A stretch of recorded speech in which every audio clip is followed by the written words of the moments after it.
Hello, welcome to my reading wrap-up for November and December, and I did manage to get through 11 books, 5 in November and then 6 in December. I just didn't have any time in December to do this review. I'll show you what I'm reading today, which is a good one for this weekend because there's supposed to be snow squalls and windy and cold weather, and that is A Haunting in the Arctic by C.J. Cook. I did read a previous novel of hers, The Lighthouse Witches, and I think I gave that like a 3.75 star. I'm really enjoying this. I'm about 2/3 of the way through. There's two different timelines in this book. In 1901, it follows this whaling ship in the Arctic, and there is a kidnapped woman on board, and then it follows present day. Well, she's an urban explorer. Obviously, this is not urban, but she is going to the ship, which is grounded on the shore of northern Iceland, and just to record it before the government does sink it. So yeah, I thought it was kind of a thriller, but it turns out to be quite a kind of a horror slash thriller. There's some supernatural horror, and there's also some horror involving what one human can do to another human. So yeah, I'm really liking this one. I'm not sure if it's going to be a 5-star yet. I'll have to figure out the ending. And I did get through some Christmassy books, though some of them weren't that Christmassy, over the holidays. So I'll start with The Christmas Guest by Peter Swanson, and this is a novella, and this is my first Peter Swanson, and I know he does get some mixed reviews. So this took place over like Christmas Eve, Christmas Day, so that's about as Christmassy as it really got.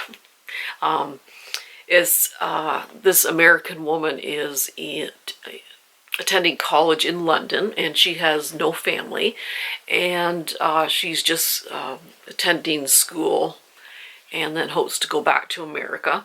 And she is invited, because she has no family, she's invited by her college classmate to come to her manor home in the English countryside and stay there over the holidays. And there was a murder in the past in the nearby village that no one's really kind of solved. And yeah, the twist at the end, wow, I wasn't expecting that. It was a very good twist and a very interesting twist. So I actually really did enjoy it. I would give it a 4-star. Usually novellas I don't really rate that high, but I really did like this one. And the next one is The Christmas Appeal by Janice Hallett. And this is the first Janice Hallett I have read. She did write her first book, The Appeal. And some people, I didn't know till I read some of the reviews after that. The characters in her first book, The Appeal, show up in this book. Hopefully there wasn't any spoilers. Who knows? Some people say it's a standalone. Others said, well, you probably should read the first book first. So I don't know. Anyway, yeah, there's basically a dead Santa. This group of players are putting on just amateur players are putting on this pantomime for Christmas, Jack and the Beanstalk. Not very Christmassy, but hey, whatever. I guess they're quite popular in Britain, I guess. If you're from Britain, let me know. But these pantomimes that are put on. And they gotta just solve what happened to Santa. So yeah, it wasn't bad. It's all told in emails and text messages and that sort of thing. That's kind of what Janice Hallett does. And I don't know, 3.5. It was okay. I do like the British sense of humor, though. I just love that dry humor.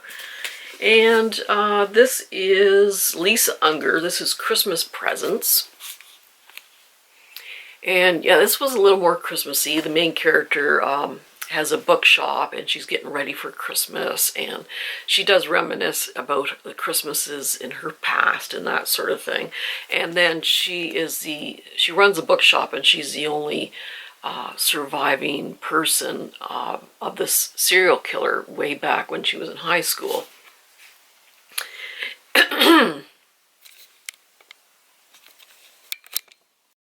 Sorry, I had to sneeze.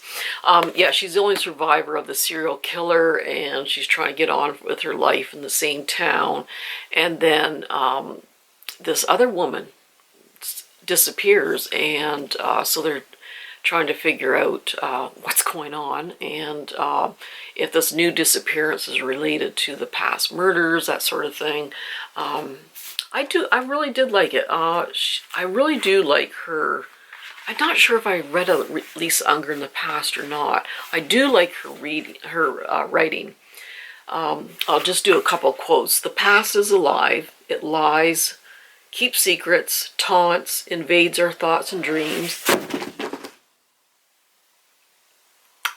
It demands reckoning even after you try to bury it, still breathing in the shallow grave of our subconscious. Ignore it at your peril.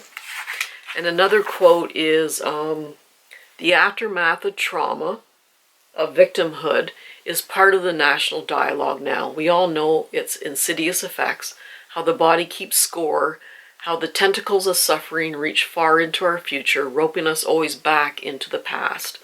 How a few bars of a song, or a ringing phone, or the sound of a chair scraping over a floor, or whatever that personal trigger might be, can bring us back to a moment in time we wish we could forget. So yeah, I give that about a 4-star. Oh, let's pick up the books that I've dropped here. Alrighty, and this one is Midwinter's Tale by Lily Hayward. And, oh, I got dog hair everywhere here. It's a beautiful cover. So yeah, this was quite Christmassy. So this woman works in London, and she has a very poor relationship with her father. Her mother died when she was young, and when she was young, her mother kind of separated from her father, and her mom took her to this island off the coast of off the Cornish coast. And they spent a few months there, and her mother was going to actually live there, and then her mother passed away, and she had to go back to live with her father, and they were staying with this gentleman on the shore of this island, and then she gets a letter in present day saying, look after her, which ends up being this cat called Myrrh. And so she goes back there. She goes, I'll just go for the day, come back. And just a lot of different things happen. There's some magical realism. It's a very cozy literary read. It's a little hard-hitting at times. It's kind of sad, very sad at times, kind of uplifting at times. But I give this a 4-star. I actually really, really enjoyed it. Or maybe a 4.25. I really did like her writing style. And then, this is The Frozen River by Ariel Lawhon.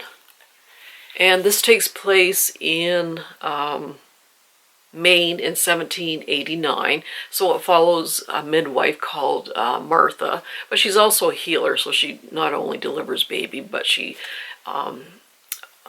gives people like lotions and medicine and that to help them. And there is a murder in town, and a few months before this murder, this woman was sexually assaulted by a couple of the gentlemen in town, and one of them is actually a judge, and of course she can't prove anything. They deny it, and it's kind of a slow burn. It takes quite a while to sort of get to the trials and that sort of thing. It just sort of follows Martha along on her journey of being a midwife, and some of the conflicts in this particular town, and some of the struggles and hardships of living in the winter in a place like this, or just living in a place like that in general. So yeah, I give this I have to give this a 5-star. I really did like her writing, and it just, I mean, it wasn't focusing on just trying to figure out the murder and trying to bring the rapist to justice and that sort of thing. It just revolved around family life and conflicts, etc., etc.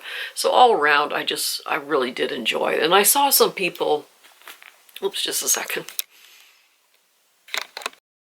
I did see some people complain that she's ahead of her time and all this stuff. And it's like, well, some women were. Like there were so many intelligent women back then. And, you know, she was just a midwife doing her job. She was ahead of her time or anything. She was just doing what she had to. So that was kind of weird. But yeah, I really enjoyed it. Oh, I thought I had a quote in here, but anyway. But yeah, 5-star for me. Really enjoyed that one. Just gonna let my camera cool off a little bit. Okay, the next book is by Ellie Griffiths, A Room Full of Bones, and this is the 4th book in the Dr. Ruth Galloway murder mystery series, and I really enjoy these books. Ruth Galloway is a forensic archaeologist, so there's a little bit of science involved in this, and she assists the police. If they find some bones, they call her in so she can date them and find out how they were killed, etc. I love the characters. I love the storyline. There's an interesting storyline going on, and yeah, they're just really fun books. I enjoy this series, so I give that like a 4.5. And this next book is The Cape Doctor by E.J. Levy, and this is a fascinating book. This is actually based on the true story of a Dr. James Barry, and she was born female in Cork, Ireland, and she was the most eminent physicians of the 19th century. So he did accomplish a lot in medicine, and he was well regarded and did some quite amazing things for medicine. And so this is based on Dr. Barry. The names had been changed a little bit, so it's definitely speculative fiction, but it does follow him through medical school and then going on to South Africa and other places that he worked and what his life was like. No one suspected that this woman was actually a female. She was able to get by as a male doctor, and I'm sure some suspected it. But yeah, she actually wrote a note saying, if I am to pass away, just, you know, wrap me up in a shroud and bury me. Don't unclothe me or anything like that. Well, the person who found her did not realize that, and it was at that point they found out that Dr. Barry, this very eminent physician, was actually a female. They found out after she had passed away. So yeah, this is such a well-written book. I just love this writing style. It's very lyrical at times. I just really was quite impressed with it. So some of these quotes, so she was just thinking about, you know, does it matter if I'm a man or woman and what I do? So it doesn't matter. Why can't we get over the body? Give it a rest. We are measured by our works in the world, for better or for worse. The honor we do outlasts and outlives us, weighs in the scale of time far more heavily than do our bones. So why weight the body so? What matter if I were a woman or a man? And then the other quote is, the body is a record of our lives, the most, intimate, according. If a man eats to excess or drinks, it is recorded there in the joints, in the belly. If a woman has had children or none, or has suffered a pox, or leaned an arm against a heated pot, it is written in the body's ledger. Only death clears the account, and sometimes not even death. If you disinter a body, you can read in its bones the death blow to a skull, or a shattered sternum, and read the life, or at least its end there. I would remain unread, an obscure volume, a secret among friends. So I really like the writing style. It's just a fascinating story. So that's definitely a 5-star for me. And another series I'm really enjoying, and this is the second book, The Art of Dying by Ambrose Perry. And the first book was The Way of All Flesh. So this takes place in 1850s in Edinburgh, Scotland, my favorite city. And I do love history. I love medical history. And this follows a medical student. In this case, he has graduated already. And it follows some murder mysteries in Edinburgh, and it's just such a good book.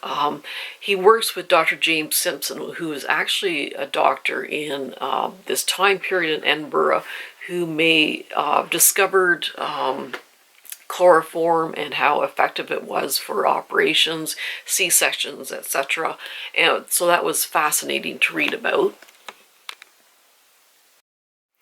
So this follows Dr. James Simpson, who the main character, Will Raven, works for, is accused of murder, and yeah, it's just such a good series. I just really enjoyed those, and I give that a 5-star. That has some very emotional parts in it too. And this is The Whistling by Rebecca Netley, and this follows a nanny in it was mid-19th century England, I believe, 1860, and she goes to a remote island off the coast of, where is it? Oh, off the remote Scottish island, and yeah, strange things are happening. She is looking after this young girl whose brother had just passed away, and their nanny had disappeared just before that, and no one wants to talk about it. They're not allowed to talk about what happened, and very weird things are happening. We don't know if it's supernatural or if there's something else going on. Very interesting ending, and yeah, it was gothic, it was eerie, it was spooky. I just love those kind of isolated thrillers, gothic kind of thrillers, so I enjoyed that one. So I give that about a 4-star. And this is The Winter of the Witch by Catherine Arden. This is the third and last book in the Bear Nightingale series, and this takes place in what they called Rus, or present-day Russia, and sort of the warring factions, the Mongols and the Rus people. And it follows this young girl who has powers but really doesn't understand them. And yeah, what a good series. I just love her writing, and it was a perfect ending. I loved the first book. The second book wasn't as good as the first, kind of that middle child syndrome kind of there, but this was a perfect conclusion to the series. Just could not have been done better. I was just blown away. So definite 5-star for me there. Oops, my pile's going to tip over. And this is The Winter Garden by Nicola Kornick. And this is the first book I have read of hers. So it has 2 time periods. In 1605, there is this woman who, their family is fairly wealthy, but she does have issues with her oldest son, and he gets involved in the gunpowder plot, which I read about. They try to kill the king, basically, and he's getting involved in this group. And in present day is this woman who is a musician, but she gets injured and she kind of has to give that up. And so she goes back to her family's ancestral home, and it was once the home to this gunpowder plot person. And so it goes back and forth, and there's a little bit of supernatural stuff going on and that sort of thing. I did like the storyline in the past. I thought that was a lot more interesting than the present day one. But yeah, I give like a 3.8 stars. Yeah, it was very atmospheric, but like I said, I just kind of preferred the storyline in the past. And this is What Moves the Dead by T. Kingfisher. And yeah, this one wasn't bad. I did prefer her other book. Oh, what was that one called? Nettle and Bone. That one I really enjoyed. This one was okay. This daughter goes back to her mom's house in the Carolinas to stay for a little while, and just a lot of strange things are happening. And they had some very funny parts in that, but yeah, it was okay. It was got to the point where it got just too weird, and it's like, what's the point kind of thing. So I give this a 3-star. It wasn't certainly my favorite tea Kingfisher, but anyway, that's it. That's my reading wrap up for November and December. Sorry, my camera just keeps getting overheated. One of these days I'm going to splurge and get a new one, but anyhow. So happy January reading. I'm going to go probably finish this book up today. Yeah, it's snowing like crazy, so this is just the perfect book for that time. But yeah, it's quite disturbing at times. But anyway, happy reading. Oh, this camera. I got 5% left. So yeah, have a wonderful reading month, and I did collect a bunch of books. Hopefully I'll do a book haul soon if I have time. So everyone take care. We'll see you soon. Bye-bye.